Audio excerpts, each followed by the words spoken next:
Good morning, welcome back to a new blog. আজকে হচ্ছে মঙ্গলবার, বাজছে এখন ঘড়িতে এই যে 10টা 1 বাজে। আমার ফ্রেশ হওয়া হয়ে গেছে, চা খাচ্ছিলাম, ততক্ষণে চাটা গরম ছিল, ভাবলাম ব্লগটা স্টার্ট করে নিই। আর আমি ইদানিং খেয়াল করছিলাম যে আমি খুব লেট রাইজার হয়ে যাচ্ছি, যার জন্য আজকে আমি সকাল সকাল উঠে পড়েছি। লেট রাইজার হওয়া is not a good thing. আর দ্বিতীয় কথা হচ্ছে সকাল সকাল অ্যামাজন থেকে একটা পার্সেল এসছে একটু বাদে, ওই আর কি সকালের প্রাতঃকর্ম সেরে নিয়ে তারপর তোমাদের সাথে তোমাদেরকে দেখাবো যে পার্সেলে কি এসছে। তোমাদের রিকোয়েস্টেই আনা একটা জিনিস, সেটা তোমাদেরকে দেখাবো। কালকে রাত্রিবেলা হয়েছিল ঝড় বৃষ্টি, যার জন্য ওয়েদারটা একটু ভালো আছে, রোদের ওই সেই টাকফাটা রোদটা ওঠেনি। আর দ্বিতীয় ঘটনা আরও হচ্ছে যে রবিবার এবং সোমবার, মানে হচ্ছে রবিবার এবং গতকাল দুটো দিন বেশ হ্যাপেনিং গেছিলো, অনেক কিছু করেছি। তো আমার মনে হচ্ছে সামনের 3-4 দিন একটু প্যানপেনে যেতে পারে, পার্ট অফ লাইফ। সব দিন যদি একদম আলোকিত যায় তাহলে প্যানপেনের দিন জীবনে আসবে না, এটা তো হয় না। আপস অ্যান্ড ডাউনস তো থাকবেই। চলো চা খাই। এইটা আমার সারাদিনের সবথেকে পিসফুল সময়, সেটা হচ্ছে এই গ্রিন টি খাওয়ার সময়টা। এটা আমার একমাত্র মি টাইম, তোমাদেরকে আগেও বলেছি, এখনো বলছি, এটা আমি খুব এনজয় করি। এই পার্সেল যেটা সকালবেলা মানে আমার ঘুম থেকে ওঠার পরপরই এসছে, সেটা এখনও খোলা হয়নি, এখনও খুলবো না। তার কারণ নিচে বসিয়ে এসেছি ডাল আর আমের চাটনি। আম এনেছিলাম আম পোড়া শরবত খাবো জন্য, কিন্তু সে আম পেকে গেছে, যার জন্য ওটা দিয়ে চাটনি বানাচ্ছি। আরও দুটো আছে কাঁচা আম, ওই দুটো দিয়ে চেষ্টা করব আম পোড়া শরবত বানানোর এবং তোমাদেরকে দেখানোর যে আমি কিভাবে বানাই। এখানে হচ্ছে এটা প্রতিমের লাঞ্চ। এর মধ্যে রয়েছে ভাত, বাঁধাকপির তরকারি, এঁচড়ের ডালনা, সব মেখে মুখে একসাথে দিয়ে দিয়েছি, যেটা প্রতিম খেতে ভালোই বাসে, খারাপ বাসে না। আর আমার বিছনা গোছানো হয়নি, আগে ডালকে দেখে তারপর আসছি, এসে বিছনা গোছাবো আর এই পার্সেলটা আনবক্স করব। অর্ধেক ব্রেকফাস্ট খেয়ে মনে পড়েছে তোমাদেরকে আমার ব্রেকফাস্টটা দেখানো হয়নি, সেটা দেখাচ্ছি। বাটির লুক দেখে পালিয়ে যেও না। বাটিটা এই বাটি সবার বাড়িতেই থাকে, সব সময় ওই কাঁচের বাটিতে খাওয়াটা পসিবল না। আর আমি ভীষণ শান্ত, তো হাত থেকে পড়লে নতুন হয়ে যাবে। দেখাই দাঁড়াও ব্রেকফাস্টটা। যে ভাত, বিটরুটটা গ্রেট করে হালকা করে টস করা, আর এখানে এটা হচ্ছে চাল কুমড়ো, এই হলুদ হলুদ, আর এখানে একটুখানি এঁচড়ের ডালনাও রয়েছে। মানে মোদ্দা কথা হচ্ছে মিসেলিনিয়াস ব্রেকফাস্ট এটা আমার। অনেকদিন আগে এনেছিলাম কাঁচা আম, সেগুলো ফ্রিজে থাকতে থাকতে গেছে পেকে, যার জন্য সকালবেলা উঠে আমগুলোর আগে সুব্যবস্থা করেছি। সেটা হচ্ছে পাতলা করে আমের টক বানিয়ে নিয়েছি, আমের চাটনি নয়, এটায় কোনো কারিগরি নেই। তেলের মধ্যে শুকনো লঙ্কা এবং কালো সর্ষে ফোড়ন দিয়ে আমগুলোকে দিয়ে নুন হলুদ দিয়ে ভালো করে ভেজে নিয়ে জল ঢেলে চিনি দিয়ে আমের টক তৈরি। আর এখানে করে নিচ্ছি আমি ডালের সম্বার দিয়ে নিচ্ছি আর কি। মুসুরের ডাল সেদ্ধ করে রেখেছি, ওই যে পাশে দেখা যাচ্ছে ট্যাবড়া টুবড়া একটা বাটি, ওর মধ্যে। আর আমি আজকে ফোড়ন দেবো হচ্ছে মেথি। মেথি জিনিসটা খাওয়া শরীরের পক্ষে ভীষণ ভালো। এবার মেথিকে যদি এমনি কাউকে দেওয়া হয়, সে তো চিবিয়ে চিবিয়ে কিছুতেই খাবে না, বা জলে ভিজিয়ে রাখলেও খাবে না। তার কারণ হচ্ছে মেথি অত্যন্ত তেতো একটি জিনিস, যেটা কারোর পক্ষে ভাবে খাওয়া সম্ভব না। যারা খায় তাদেরকে আমি ভগবান বলে পুজো করব। হ্যাঁ, তো ডালে ওই জন্য ফোড়ন দিয়েই আমি মেথিটা কনজিউম করার ট্রাই করি। মুখে যদি একটা দুটো মেথির দানা পড়ে না, সেটা শরীরের পক্ষে খুব ভালো।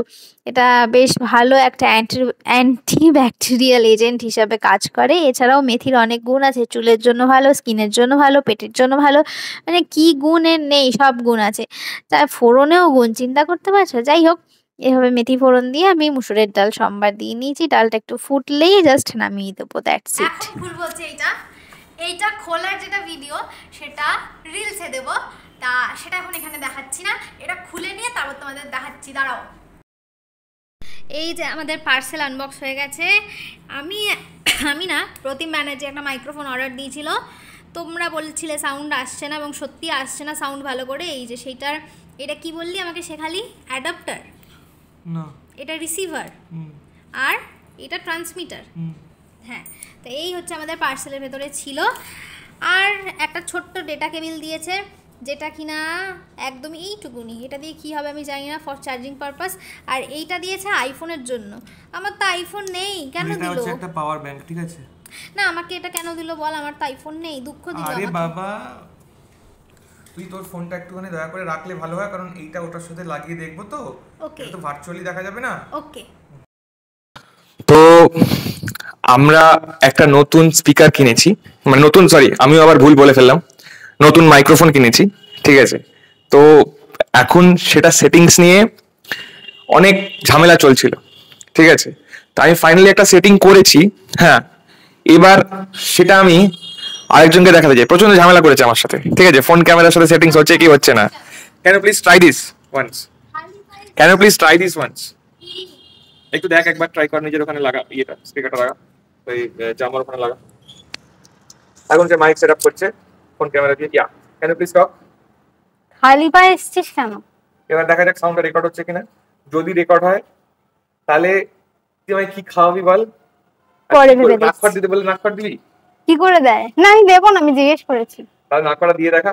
না দেখাই? আমি দেখাবো না, তুই আগে দিয়ে দেখ। না, ওরম করিস না।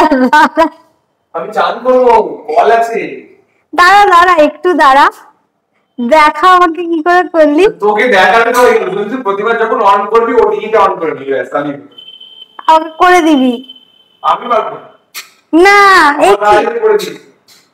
আমি এখন শুনতে, আমাকে শুনতে পাবে না, কারণ অনেকটা তোর ওখানে স্পিকারটা তো লাগানো আছে। আচ্ছা, দুপুরের খাওয়া হয়ে গেছে। ভাবছি মানে ভেবেছিলাম আর কি যে তোমাদের সাথে শেয়ার করব আজকে দুপুরে কি কি খেলাম, লাঞ্চে কি মেনু ছিল, কিন্তু সেই ভুলে গেছি। তখন খেয়ে ফেলার পর মনে পড়েছে যা শেয়ার করা হলো না, তো মুখেই বলে দিই আজকে লাঞ্চে কি খেয়েছি। আজকে লাঞ্চে ছিল হচ্ছে বিট বাটা, মানে বিটটাকে গ্রেট করে নিয়ে তারপর অল্প তেলে কালো জিরে আর একটুখানি রসুন ফোড়ন দিয়ে টস করা, সেটা আমি বিট বাটা বলে সম্বোধন করি। দাঁড়াও এক মিনিট। তো ওটা হলো বিট বাটা ছিল। তারপরে ছিল হচ্ছে পাবদা মাছ পোস্ত দিয়ে। সর্ষে আমার পেটে সহ্য হয় না, সর্ষে খেলে আমার পেট জ্বালা করে, যেহেতু as you know I am IBS patient. তো আমি পোস্ত দিয়ে, মা করে দিয়েছিল পোস্ত দিয়ে পাবদা মাছের ঝাল, আর মুসুরের ডাল পাতলা করে, লেবু, আর তার সাথে বাঁধাকপির তরকারি, আর ছিল পাতলা করে আমের টক। আর দ্বিতীয় কথা হচ্ছে যে তোমরা দেখতেই পাচ্ছ এই যে আমার নতুন নতুন একজন আমার সঙ্গী, যে আমার সাথে এখন ব্লগিং এর সময় থাকবে, যতদিন না পর্যন্ত আমি একটুখানি উন্নত প্রজাতির ফোন কিনতে পারছি। যবে উন্নত প্রজাতির ফোন আমরা কিনতে পারবো তবে হয়তো সব সময় এটা লাগিয়ে রাখতে হবে না, ততদিন অব্দি এটা থাক, কি অসুবিধা? এমনি তো আমি একা একাই ব্লগিং করি, সাথে একজন কেউ থাকলে মনে বল পাবো আর কি। আমিও রেডি হয়ে গেছি, প্রতিমা রেডি হয়ে গেছে, এখন আমরা বেরোচ্ছি নাইট ওয়াকে। Night walk will be a fancy word. আমরা বেরোচ্ছি এখন ফলের দোকানে। তার ওই তো ফলের দোকান যাব, তারপর একটু বাজারে যাব, বাজারে বলতে ছোট্ট বাজারের দোকানে, মানে বাড়িতে বসে বাজার নিয়ে ওই দোকানে। আর এই তুই আমাকে বলছিলি না সে আইসক্রিমটা খাবি?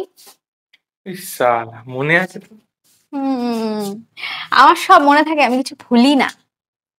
ঠিক আছে, এখন আমরা বেরোবো, তারপর রাস্তায় বেরিয়ে তোমাদের দেখাচ্ছি, ফল দেখাবো, সবজি দেখাবো, আইসক্রিম যদি কিনে দেয় তাহলে দেখাবো।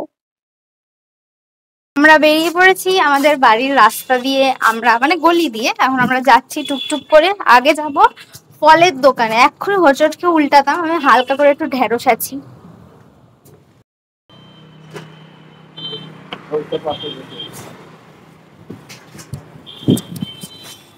কাঁকরোল দিচ্ছ কত করে তুমি? 12 টাকা।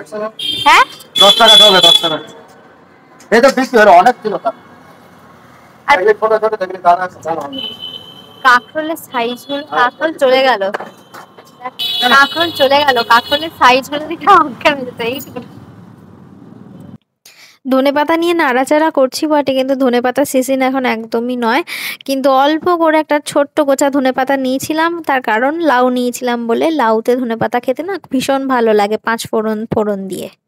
মানে আমরা সবজি বাজার করেছি, এখন প্রতিম সামনে সামনে যাচ্ছে বাজার রাখতে বাড়িতে, কারণ এই বাজারটা রেখে আমরা আরেকটা উদ্দেশ্যে যাবো। আর আমি নিয়ে নিয়েছি যে চিনি, চিনি তো মারে চিনি। আমরা কোথায় চলেছি? আমরা চলেছি এখন ফল আনতে। ফল আনতে? ইয়েস, সে আমার বহু প্রতীক্ষিত আইসক্রিম, টোপর আইসক্রিম। এই এটা দই বন বন। আর এই আজকে ফ্রিজ পরিষ্কার হচ্ছে, ফ্রিজ সাফাই অভিযান হচ্ছে এখানে। এত আইসক্রিম এই আমরা এখন দুটিতে হাঁটছি, ফলের দোকানে পেলাম না ফল, আইসক্রিম নিয়ে যাচ্ছি বাড়ি তাই। আর প্রতিমের পায়ে হয়েছে হালকা পাতলা ব্যথা, এই আমি আর প্রতিমা এখন হাঁটছি, হালকা পাতলা ব্যথা হয়েছে, খুব বেশি নয় কিন্তু ব্যথাটা হয়েছে, তাই তো? ওই আমাদের ভুলুরানি দাঁড়িয়ে আছে, পালিয়ে যাচ্ছে আমাদের দেখে। এখন যাচ্ছি বাড়ির উদ্দেশ্যে, বাড়ি ঢুকে যাচ্ছি, হাঁটা কমপ্লিট, এবার যাচ্ছি বাড়ি। গরম ছিল আজকে মারাত্মক, বাহ। প্রতিম ঘরের ফ্যান চালিয়ে চলে গেছিলাম হাঁটতে, সেখানে ফ্যান চালিয়ে উনি হাঁটা মেরেছেন, এতক্ষণ ফ্যানটা বেকার বেকার চললো, loss. Okay, the main thing, let me change first, then I will show you the look of the ice cream. আর আইসক্রিমটা কিরকম দেখতে, এটা ঠিক আইসক্রিমের মতো দেখতে না, টোপরের মতো দেখতে বললো, তো দেখা যাক খেয়ে কেমন এবং দেখতে কেমন, রিভিউ দিচ্ছি। ওয়েট, চেঞ্জ করি আগে আমি। বনবন, এটা হচ্ছে বনবন, এইটা হচ্ছে রলিক্স এর একটা আইসক্রিম, টোপর আইসক্রিম নাম দিয়েছি এটার আমি, কারণ এই যে সামনে এটা টোপরের মতো দেখতে। চিংড়িকার চিকতে মাছের বাটিটায় হাত দিয়ে দিলি, কি খোলা হচ্ছে বনবন, আইসক্রিমটার নাম বনবন, কিন্তু এটাকে আমি টোপর আইসক্রিম আখ্যা দিয়েছি। এই কফি থাকে, ওরে বাবা রে, তো অনেকগুলো আছে রে। এই তো সেই মিনি চকোবলের মতো ক্যাডবেরির, এই যে মা খাচ্ছে, সবার হাতে একটা করে প্রসাদের লাড্ডু। দাঁড়া, ছোট তুমি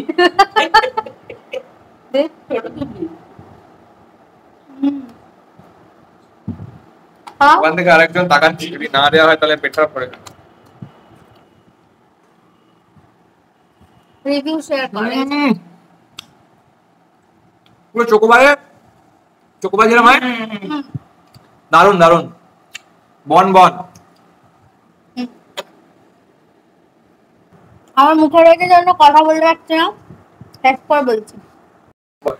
এই যে এরকম দেখতে আমার টোপর আইসক্রিম, যেটা কিনা গলে যাচ্ছে, আমি কামড়ে দেখাচ্ছি ভিতরটা কেমন দেখতে হয়।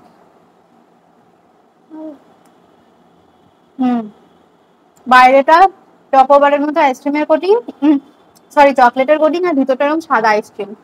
এটা এরকম কামড়ে খাওয়া যায় না, এটা মুখে দিয়ে খেতে হয়। তো দ্যাটস ইট ফর টুডে। আজকের ব্লগে আর কিছু দেখানোর নেই, আজকের ব্লগে এই অবধি রাখছি। যদি আমাদের ব্লগগুলো দেখতে তোমাদের ভালো লেগে থাকে তাহলে please do like, share and subscribe our YouTube channel which is it's perfect. আর যারা আমাদের ফেসবুক প্রোফাইল থেকে, মানে ফেসবুক পেজ বা ফেসবুক প্রোফাইল থেকে আমাদের ব্লগগুলো দেখছো, তাদের যদি ভালো লাগে তাহলে তারা আমাদের ফেসবুক পেজ এবং প্রোফাইলটাকে ফলো করতে পারো। তো আজকের মতো এই অবধি, good night, sleep tight, tata.